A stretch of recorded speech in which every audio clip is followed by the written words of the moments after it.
А еще ухтинские восьмиклассники написали письма сверстникам из Донбасса. В муниципалитете провели конкурс на самое лучшее проникновенное послание. Отличились ребята из школы номер 19. Их письма отправят адресатам уже в конце апреля. Подробности у Виктории Науменко. Поддержать хотя бы словом. Такую задачу ставила перед собой восьмиклассница Екатерина Петрова, когда писала свое послание таким же подросткам из Донбасса. Я писала, как думала, как мне показалось правильным.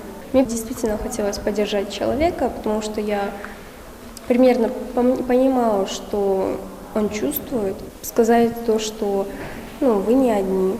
У вас есть много людей, которые вас поддерживают. Все одноклассники Екатерины ответственно и искренне отнеслись к этой задаче. Это при подведении итогов управления образования отметили. Впрочем, результат конкурса – условность. Главное – неподдельная эмоциональная вовлеченность ребят, считает учитель.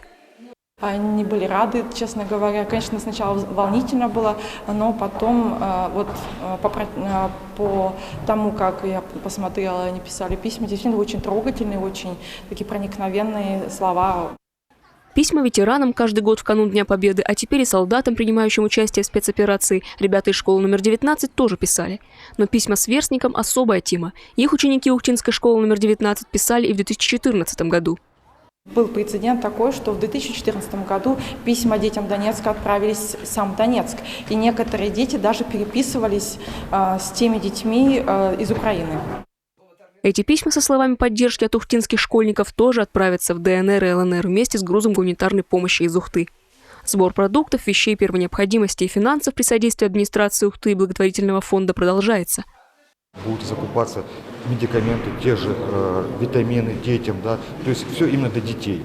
В дальнейшем я с представителем администрации, мы едем в конце месяца в Донецк, Луганск и точно все это передаем.